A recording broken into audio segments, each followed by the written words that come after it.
Hey guys, it's your boy, Libertarian Election Predictions, back at it again with another video. So, sorry guys, I cut the last one because last one my mom was calling, so I had to like lift up the phone. So, yeah. So anyway, going back to like Aura. So today's video, we're gonna be doing the 2022 gubernatorial predictions as of July 16th, 2022. So I can't believe we're already 3 months away from the election. So it'll be interesting this time, the governors. So, yeah. So moving on to the state of Oregon. Oregon is an interesting one because you don't have one, not two, but three candidates running. You have your typical Republican and Democrat candidates, but not only that, you got an independent Betsy Johnson. Well, you may be like, oh, is Betsy Johnson a known person? Actually, she is. She has some recognition. She has name recognition, and that's what makes her as a very potent, for a third party. I mean, she's right now polling in like the 10%, but that's really enough, to pull enough support to give Drazen the win. But again, I'd be really cautious about it because Kotek and Betsy Johnson, they're sort of ideologically opposites, not like Republican and Democrat spectrum, but more like the side of they're on the same side but different, two different like sub teams. Like Kotek is more of the progressive candidate, and then um Betsy Johnson is more of the mansion, is more of a mansion Democrat. So it's really interesting to see how those two will play out. I mean, if she veers a bit too to the right, kind of feels like a Republican, then I think Kotek could take it. But I still think there will be enough damage done to Kotek where Oregon could probably get its first Republican governor. So I'm giving that as a narrow flip for the GOP. I mean, it's super, super narrow, but I mean, when you got vote splitting occurring, then that's really, you have no other option. Unless you're getting vote splitting from both sides, then it's like a even sum game because then a Democrat could still end up winning. But when you get two similar ideologies running against one candidate, then you're that one candidate will probably get a plurality. So moving on, California is going to be undoubtedly a Democratic state. Same thing with Hawaii. No matter who it is, it's still a Democratic state. Nevada is fairly interesting because Nevada is like, you got Joe Lombardo, who's polling actually relatively well. And even though the most current poll does show him like 4 points, like trailing Sisolak by 4 points, keep in mind Sisolak actually has a 40% approval rating with 48% disapproving. So that's a net -8. And when you're running for re-election, you typically don't want your like numbers to be in the negatives. You can maybe have -1, -2, but like you don't want like -8, -15 approval overall because that can really damage your chances of re-election. So for right now, with that approval rating, I think if Lombardo can run a good campaign, if he like focuses on like what the issues rather than like just bring up nonsense BS culture war. Maybe you can talk about CRT and like how you oppose it, but I just really don't like those campaigns because it's just annoying. I just really want issue oriented campaigns. So I think if Lombardo can run on the issues, then I think Nevada could flip. Although I'm not going to be surprised if Steve Sisolak ends up winning re-election because 4 months is kind of short to us, but it's actually anything can happen in politics. Like we see gas prices are dropping. Like in my home state, gas prices are about $4, and it's expensive, but it's much better than paying $5. So yeah. Moving on to Alaska. Alaska has the top four jungle primary, so whoever is the top four candidates will end up winning. No, go to the general, and then you have ranked choice voting. So let's say you prefer the incumbent Mike Dunleavy, then you put him as number one. Then the Democrat challenger you put as number two, and then another GOP challenger you put as three, and then the other guy is four. And then the votes are counted. Then the person with the lowest place is eliminated, and then of course usually there will be like lower place candidates. They will have other candidates that they prefer. So I think it's a very great way of voting. It's kind of, I'm like sort of tired with first past the post where we're like where we're always fear mongering about like third parties. I feel like if we get that ranked choice, we can get more options. But again, I'm not a political analyst. I'm not. Maybe we could. I think this is one issue that maybe we could, on the left and the right could unite on, is the fact that people are just fed up with the two party system. We want change. And we want to see like outsiders, so like third parties coming in, in shaping changing our landscape, making us more of a multi party democracy. But I think Alaska will stay in Republican hands, so I'm putting it as likely Republican. Arizona is fairly interesting because the Democrats are promoting Carrie Lake, and Carrie Lake, to be fair, it does have some pretty right wing views. But again, I would say the Democrats should be very cautious of that strategy because they tried that in Colorado. Joe O'Dea ended up doing the moderate ended up winning. So, and I just don't understand why the Democrats are doing this. I think I said this in a previous video. I think Republicans just trying to bring just meddling in Democrat primaries, and Democrats meddling in Republican primaries. It's just absolute shithousery. I don't understand why. Just let the voters decide. I mean, but I don't understand why the Democrats are trying to promote Carrie Lake. Maybe because their own candidates are bad. Who knows? I don't know. Maybe they have good candidates. They just don't want a competitive general. And I mean, any party doesn't. Well, you don't want to be in a competitive general, but in a state like Arizona, you can't just lock it unless you have like a massive 80-90% approval rating. So, but on the generic ballot, then the Republicans are leading, but Katie Hobbs is leading individual candidates.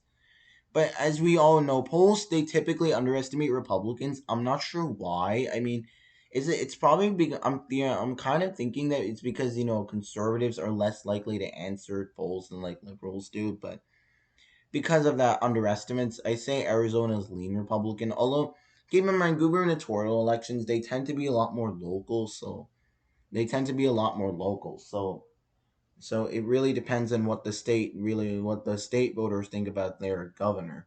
If they like the Republicans, then I think Republicans have an edge. And plus they kind of do with the generic ballot in their favor.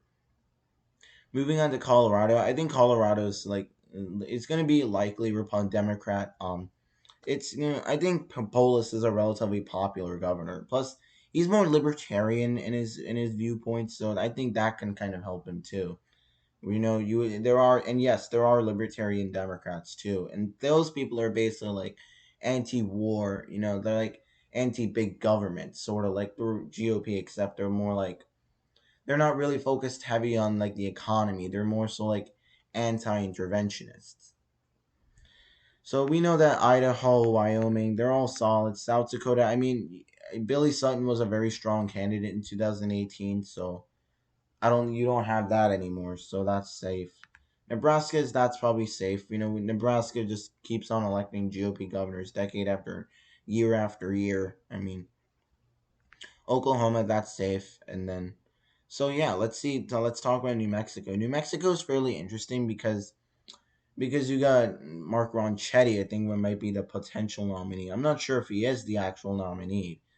To be fair, I think he's a fairly strong nominee. I think the only shortcoming was he ran in of 2020, which was a presidential year, and we all know presidential politics. They tend to be extremely nationalized. Like you'll never see a state like okay, well, let's not say never, but you're very rarely gonna see a state like New Jersey going Republican or a state like Wyoming going Democrat. I mean, under very very extravagant circumstances, but no, that'll ever happen. That's like 1 times 10 to the -6% of that ever happening. So because presidential politics they tend to be very nationalized.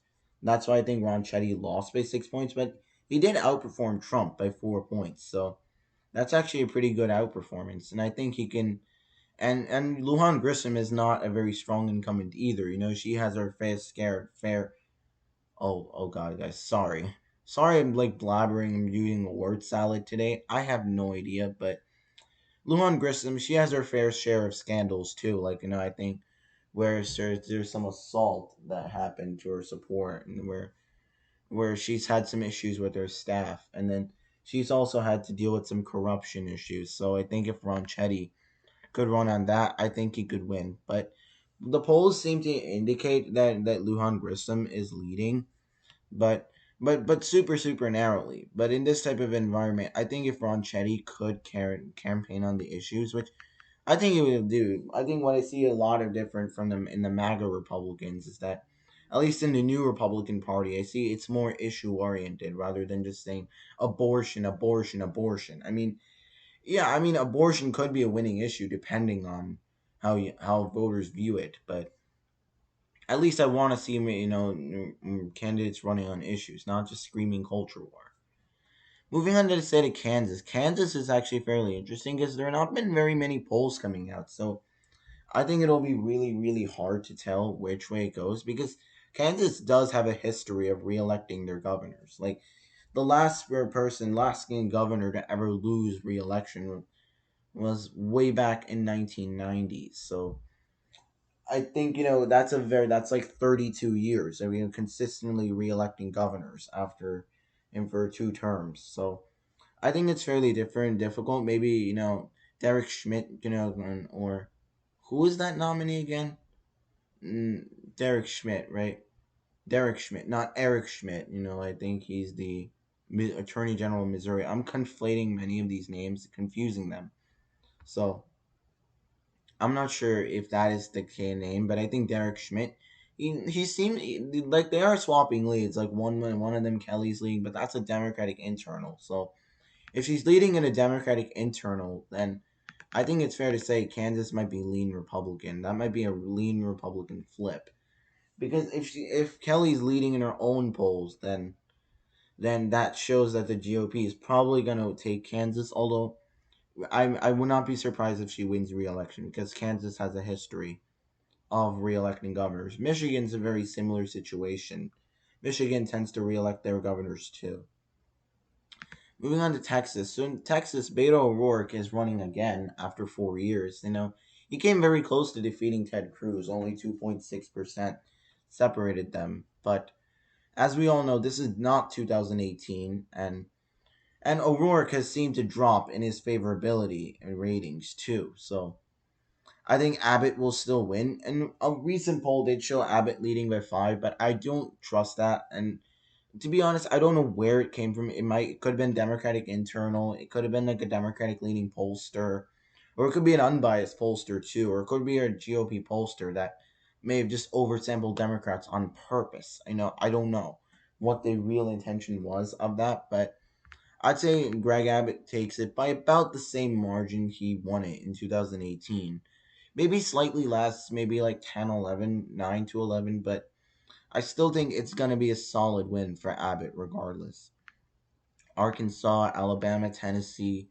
No, those are going to be safe. But I think Iowa will be likely Republican because Kim Reynolds, I don't think she's like as popular as Chuck Grassley. I think even Chuck Grassley is declining in favorability, but he's still poised to win. So, yeah, not much comments about Iowa though. Minnesota will be fairly interesting because you have Tim Walz, and he is fairly popular in the state, and polls are showing that he's leading. Again, I don't want to rely solely on polls, but his approval I don't think is that bad either. So I think Minnesota will probably stay with the Democrats. Wisconsin is a pretty interesting one because you have Tony Evers, and I think it's Tony Evers, who is the incumbent. He only beat Scott Walker by like 1.1%. But remember, I think Scott Walker was a pretty strong incumbent too. On top of that, and ousting a very strong incumbent is not easy. So, although he did win by only 1.1% in a D+8 year, showing that Wisconsin is really becoming red, more and more red. But you're beating an incumbent who won by like 6 points in 2006 or 7 in 2014, the prior one. So I could say Tony Evers might be a strong contender, might be a strong incumbent, but again, incumbents can fall too. No one's immortal from defeat. That's like saying I have 60% approval rating, but I won't be defeated. Sure, I mean the prospects of me getting defeated would be low, but it doesn't mean that I'm just inevitable or immortal to defeat. But I think looking at his approval rating, I don't. It's not that great either because you have like a lot of stuff going on in Wisconsin, like the riots, BLM, Kyle Rittenhouse. So I'd say a lot of that turmoil would kind of give the GOP an advantage. And like if I think Rebecca Kleefisch, I think is running a populist campaign, so if she can be a true populist, stand up and for the working class, then I think she can win it. Illinois is probably staying as likely Democrat. I think J.B. Pritzker is going to win re-election. Ohio, I'm going to put that as safe GOP because really, I mean, all the polls show Mike DeWine leading by a solid margin, even though he had a strong primary challenger. So it's Ohio is probably going to stay a safe Republican. But Michigan, I'll probably keep that. I'll put that as lean Democrat. I know this is a bit unusual because I mean, Whitmer is pretty much. I almost said Whitmer. I'm so sorry, guys, but Gretchen Whitmer, I don't think she's a, immortal incumbent. I think she's defeatable. But currently, the Michigan GOP is in a big disarray right now. So, and they're struggling to find a candidate because one candidate, I think, like one candidate got arrested for his participation in January 6th, and then James Craig, who I think was the strongest candidate for the GOP, got disqualified, and four others did too. So yeah, not looking good for the Michigan GOP whatsoever. So moving on to the state of Pennsylvania, I'll probably come back to Pennsylvania because it is fairly interesting. And the Senate race is fairly interesting too. I could talk about that. New York, I think, is going to stay likely Dem. I think like Lee Zeldin is not a bad candidate, but I still think at the end of the day, Kathy Hochul will end up winning. Because I mean, if she could probably distance herself from Cuomo, because now she has a record, she can at least say, "Look, here's what I did different from him." I don't associate with him whatsoever. Vermont and New Hampshire, they're staying in Republican hands, but I think Massachusetts will flip because I don't think the GOP has a very strong candidate, or at least not to what I know of. So yeah. Rhode Island will be fairly interesting because, like, actually, one of the GOP candidate, Alan Fung, is actually leading in a longtime Democratic district, so that is fairly interesting. And McKee is losing in his primary, and that is not good if you're an incumbent losing in the primary. That literally gives the opposition a chance. But I think Rhode Island will probably stay Democrat, probably very narrowly though. Moving on to Connecticut, I think Bob Stefanowski might run again, but again, I don't think. I think Ned Lamont has built up his popularity since 2020. I think in 2019 he was really unpopular. Now he's decently popular, so I think Lamont could win re-election again. So moving on to Maryland, I think you have Kelly Schultz, who I think is a Hogan endorsed candidate, and then you got a Trump endorsed candidate. I think Kelly Schultz will end up winning the nomination because the Maryland GOP is probably is much more moderate, so I do think they're gonna back her in terms of electability. But I still think it's probably gonna flip because the GOP could be in disarray, possibly. So I'd say Maryland as like a likely Democrat, as a lean Democratic flip. I would say, although because I'm not putting the GOP candidate out of contention whatsoever, but Maryland does have a tendency to flip. After 8 years, they tend to flip because you had 8 years of O'Malley, and then you have 8 years of Hogan, and then it might be 8 years of a Democratic governor, and then it'll be another 8 years of a Republican governor. So Maryland does have a tendency to flip parties, every 8 years. South Carolina, that's going to be safe. I mean, Joe Cunningham could run a strong campaign, make it closer, but I think a McMaster is still going to be able to edge out. Florida and Georgia, I'm putting that. Oops. Florida and Florida and Georgia, I'm putting them as likely Republican. Florida, we all know Ron DeSantis is super popular and fighting, and he's just liked in Florida for some reason, combined with the Hispanic realignment too that's going on, and it's in full force too. I hope the Democrats realize that that you need to cast yourself as a family. You need to be family values and actually stand for it. So I think the GOP is doing a great job, in like realigning those voters. They were longtime Democrats. I mean, even if they've been Republican in their beliefs, but they just were fell to the narrative that Republicans were racist, and we're clearly seeing that is not falling under the hook now. So we have Maine. I think Maine is end up gonna stay in Democratic hands because Paul LePage is kind of disgraced, and then the fact that he wanted to get rid of ranked choice voting, which is actually pretty popular in Maine. So if Janet Mills could bring that up, that could dent him. But I think it'll be super narrow at the end of the day.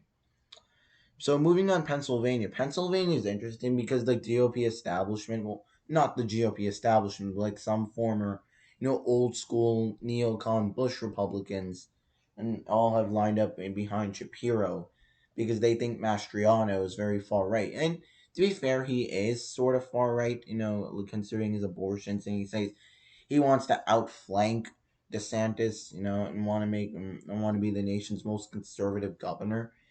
So I'm not gonna discredit, the liberals for saying that, but I still think counting him out is just an absolutely terrible mistake. And then what's funny is that Josh Shapiro even spent money and for him to win the primary. In thinking that okay, that's gonna be an easier general, but it's not. And Shapiro's leading by only 3 points when Fetterman is leading by twice that amount. So sorry guys, my mouth is getting a bit watery, but so I can see Pennsylvania can go either way, but I think but if Mastriano can like moderate his stances on social issues, I think he could win.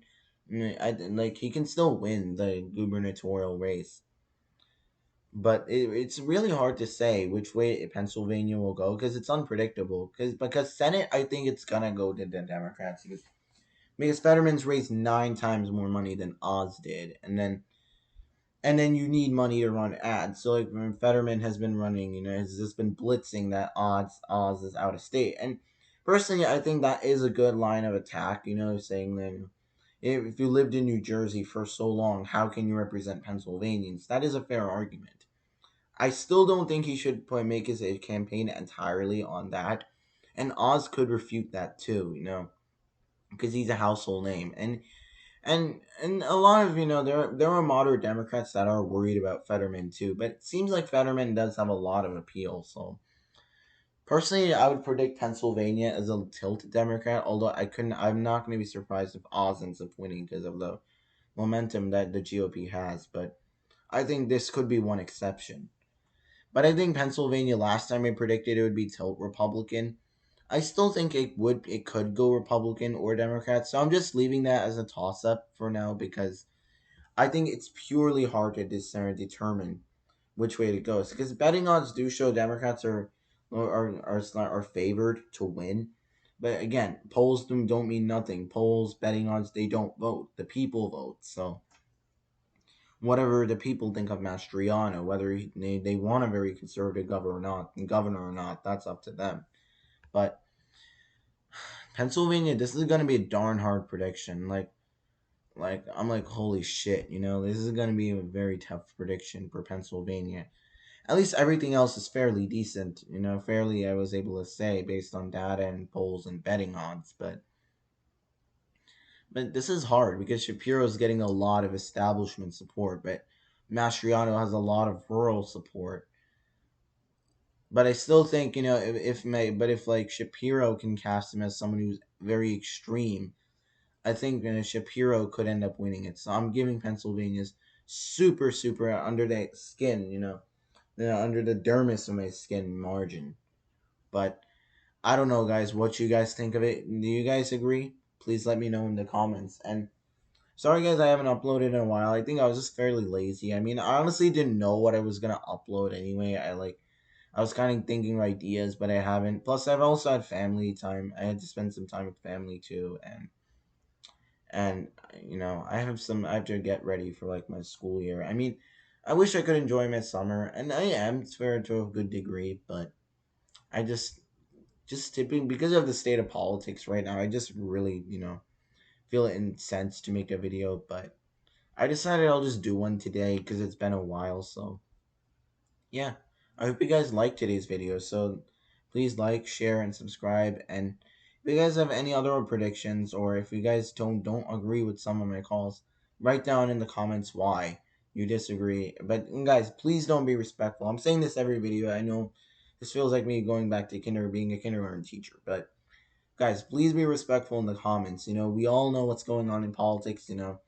We're just having we can disagree, and that's fine. But don't do any motivated political attacks on anybody for no reason. And I will monitor the comments too, and I will report any comments that promote violence against each other, or that is rude, disrespectful to anyone in any means. Because remember, this channel should be serve as a melting pot for in politics. Just like I want people to be able to express their views freely without fear of retribution. So if you guys want to comment, please let me know why. If you guys think this content is good, tell me, if put a like. If you guys want to share any feedback with me, say, what could I improve in my videos, what types of videos I could do in going forward, because I'm getting tired of these. So if you guys want me to talk about modern politics or any stuff that is non-political, I can do that. I have no problem doing that.